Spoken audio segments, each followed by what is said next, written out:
What's up, people? This is episode 21 of Studio Practice, your no bullshit resource for those things that animate the artist and designer studio. It's been a rough couple of weeks. I'll get into that in a second. In this episode, we're going to deal with the mechanics of Formalist Avant-Garde. What does that mean? It means how to make dope shit.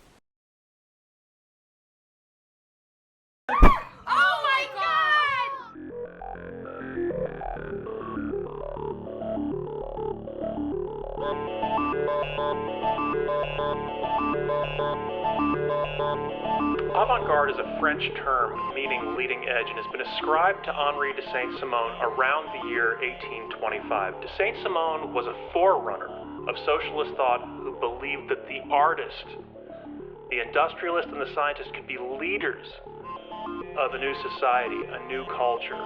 Formalist avant-garde, for the sake of mechanics, for the sake of how-to, decouples, separates, or disconnects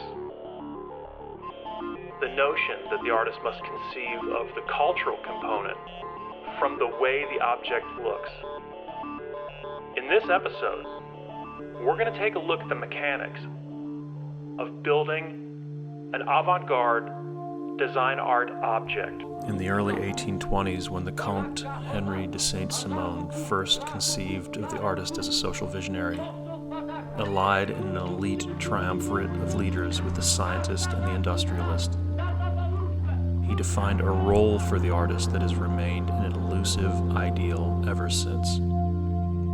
For Saint-Simon, art denoted the broad creative exercise of the imagination. Artists would use all their techniques, including poetry, painting, and music, to produce statements that could inspire human aspirations. In Saint-Simon's triumvirate, the artist's role was to envision the future of society.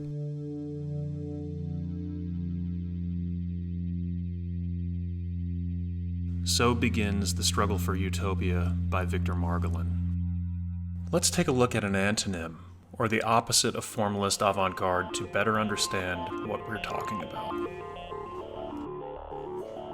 It can be helpful to think of the world of art and design as divided into two realms: work that is above the couch and work that is not. Above the couch art and design is made to be commodified and is primarily an economic vehicle for the artist or designer and the collector. Look, I gotta be clear here. We're speaking metaphorically about above and below the couch. I'm not literally referring to those things that hang on the wall. Sculpture, social practices, performance, graphics, poster. Any of these can be either above or below the couch. It's a metaphor. Above the couch art and design sits comfortably within dominant notions of beauty and quality. Here, the artist or designer can be understood as involved in a kind of bespoke manufacturing for the collector, like a fine Savile Row suit meticulously crafted for the landed gentry, or a bespoke Rolls-Royce Phantom. The fact is, most designers want power, cash, and prestige. That's where their goals begin and end. Making work that fits beautifully above the couch, lines their pockets, and increases their sphere of influence. By contrast, the formalist avant-garde object falls below the couch line. It resists commodification through its aesthetic. It is often understood as base, ugly, or abject in its own time. Not to be too simple about things, but when people recoil from the work, it's an indication that you might be on the right track. Regardez-moi bien. Je suis idiot. Je suis un farceur. Je suis un fumiste. Regardez-moi bien. Je suis laid. Mon visage n'a pas d'expression. Je suis petit. Je suis comme vous tous. Formalist avant-garde work resists commodification. This rejection is one of the major ways that this type of work differentiates itself from the historical avant-garde of Rodchenko, Lissitzky, and Moholy-Nagy. All right, let's get real for a moment and talk about strategy. One very effective strategy inside the studio is to work in two distinctly different modes. The first and most important mode is to create work that could be characterized as avant-garde. Formalist avant-garde. or below the couch, while simultaneously producing a body of work that attempts to position itself above the couch. The goal here is to have one body of work that aggressively challenges dominant notions of both beauty and or quality and is difficult to commodify, with a separate but related body of work that extrapolates upon the same ideas but goes straight to the heart of the matter and is clearly positioned above the couch. Why? Because the first type of work, the avant-garde work, formalist avant-garde, will affect and infect the meaning of the second type of work, the work that is positioned above the couch, will increase your power as an artist or a designer by making your work easier both to collect, commission, purchase, or participate in. Look, don't get this shit twisted. Don't misunderstand what I'm saying. I'm suggesting that the absolute most important thing that you can do is to do the avant-garde work, formalist avant-garde, the below-the-couch work, the intellectually, emotionally, strategically, formally, culturally difficult and challenging work, both for the artist or designer and for the audience first, and to let that work affect and inform the way that the other work, the other component, the other body of your work is viewed. So what are the components of formalist avant-garde as I see them, and how do you go about making this type of work?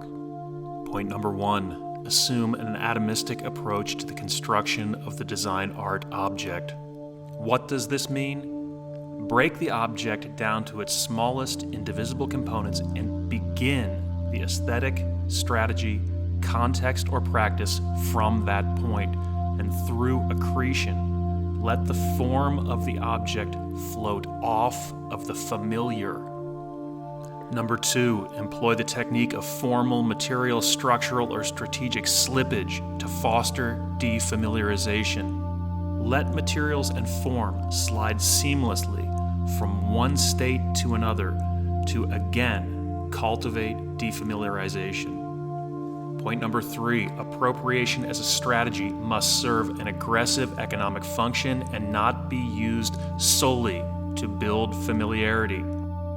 And here at long last is the most important point, point number four, the finished aesthetic, the net aesthetic of the design art object absolutely must challenge dominant notions of beauty or quality.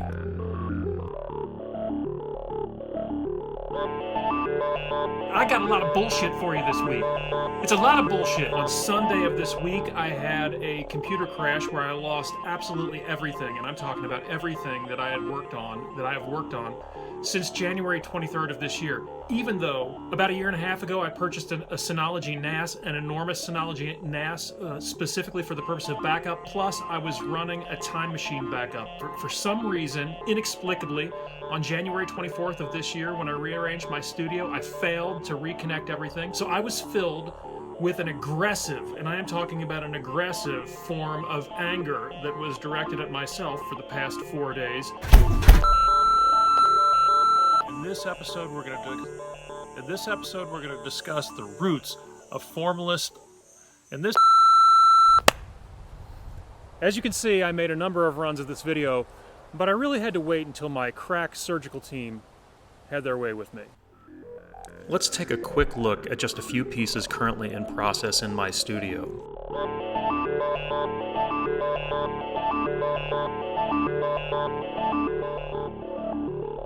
While at the Shadowbrook studio, I produced an edition of prints that I subsequently meticulously hand-altered with flash paint editions. Flash paint is a German vinyl-based self-leveling paint that has an ultra-matte finish. In other words, it integrates very, very well with silk screening.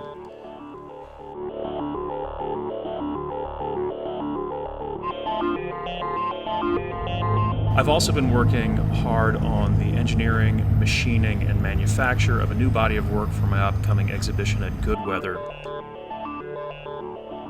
As you'll see here, I have an ever-expanding network of webcams that I use to keep tab on my robots, who, until the singularity, make my work for me,